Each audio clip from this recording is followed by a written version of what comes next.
हमें क्या सिद्ध करना है, हमें सिद्ध करना है कि √3 - 1 अपरिमेय संख्या है। ठीक है, तो √3 - 1 अपरिमेय संख्या है, हमें सिद्ध करना है। एक ऐसा सवाल हम आपको एक और बता चुके हैं, √5 एक अपरिमेय संख्या है, वो हमें सिद्ध करना था। तो सेम इसी प्रकार से ये वाला भी सवाल लगेगा। तो चलो देखते हैं।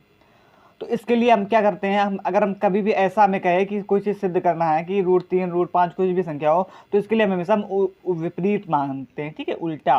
जैसे इसमें कह रहा है अपरिमेय संख्या, तो हम यहाँ पर क्या लिखेंगे कि माना √3 - 1 एक परिमेय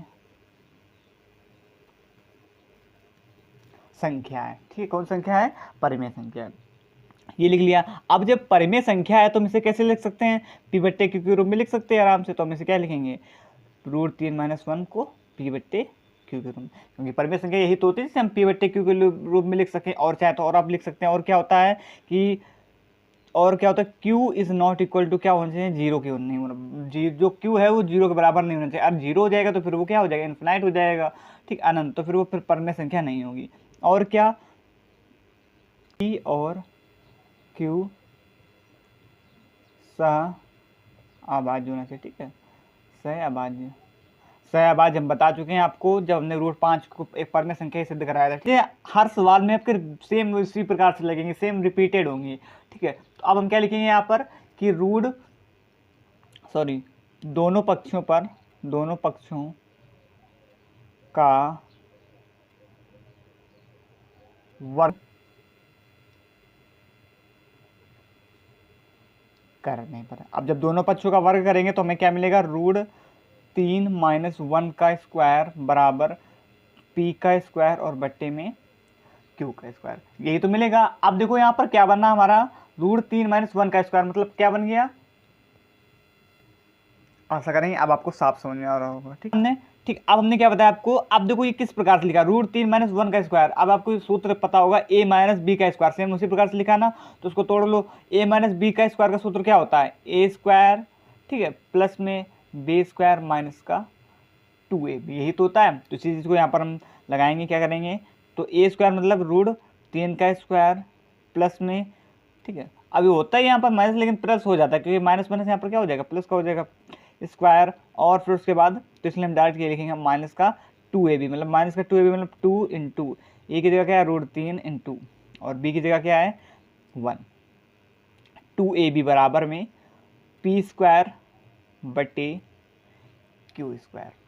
ठीक है, इतना कर लिया ना। अब इसके बाद क्या करेंगे, इसको हल करते हैं। तो रूट से स्क्वायर क्या हो गया हमारा, कैंसिल हो गया। तो 3, 1 का वर्ग 1 होता है और माइनस का 2√3 बराबर में p स्क्वायर बटे q स्क्वायर।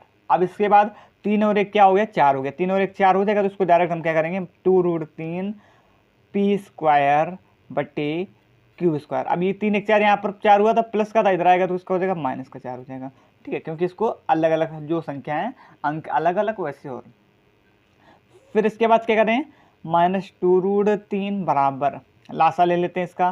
तो इसका लासा क्या आ जाएगा, q स्क्वायर। तो q स्क्वायर से q स्क्वायर ये खत्म, q स्क्वायर कम q स्क्वायर, और यहाँ पर p स्क्वायर माइनस 1 का, तो q स्क्वायर।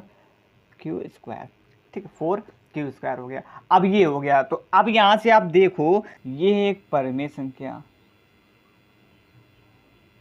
ठीक, और ये कौन सी संख्या है, ये है अपरिमेय संख्या।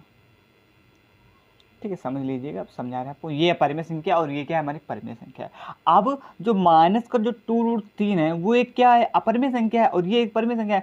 परंतु यहाँ ये क्या है, परिमेय संख्या है। देखो जब इसके बराबर दिखा रहा तो ये क्या है, यहाँ पर परिमेय संख्या है। तो जो कि क्या है, ये विरोधाभास है। हमने उल्टा इसीलिए तो माना था। देखो हमने क्या माना था कि एक परिमेय संख्या है, ठीक है, ये परिमेय संख्या है। तो ये क्या है, विरोधाभास। तो तब हम क्या कह पाएंगे कि जो आपकी √3 जो -1 है वो हमारी क्या होगी, एक अपरिमेय संख्या है। क्या है, एक अपरिमेय संख्या। तो इस चीज को हम पूरा लिख लेते हैं ठीक, तो देखो वही हमने लिखा, हमने क्या लिखा कि -2√3 जो एक है वो क्या है, एक अपरिमेय संख्या है, ऐसी संख्या अपरिमेय संख्या, परंतु यहाँ पर ये क्या है, परिमेय संख्या दिखा रहे। देखो जब ये बराबर में है ना, तो ये परिमेय, तो इसके इक्वल में, तो ये भी परिमेय संख्या है, तो जो कि क्या है, एक विरोधाभास है। क्या है, विरोधाभास है। अतः जो आपकी √5 - √3 है क्या है, अपरिमेय संख्या है, क्योंकि ये देखो अपने ऊपर माना गया था, हमने माना यहाँ पर क्या था कि √3 - 1 अपरिमेय संख्या है, इसलिए क्या है, एक विरोधाभास प्रकट कर रहा था।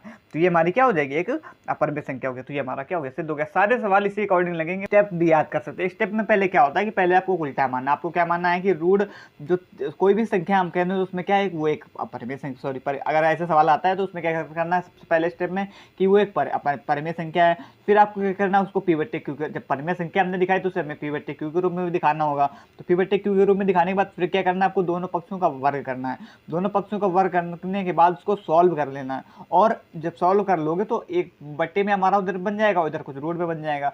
तो फिर हम इससे क्या कर सकते हैं कि देखो दोनों इक्वल, तो लेकिन हमने क्या माना था, ये अपरिमेय संख्या है, ठीक है, ये क्या है, एक अपरिमेय संख्या, और ये क्या है, परिमेय संख्या। लेकिन इसके अकॉर्डिंग जो हमने इसको माना, जो इसके अकॉर्डिंग क्या दिखा रहा है, परिमेय संख्या है। तो ये क्या है, विरोधाभास है। था हमारी जो √5, यहाँ पर √5 - √3, और आप कोई भी दूसरी देख सकते हैं, तो उसके अकॉर्डिंग क्या हो जाएगी, अपरिमेय संख्या हो जाएगी। बिल्कुल सरल था, कोई कठिन चीज़ नहीं थी।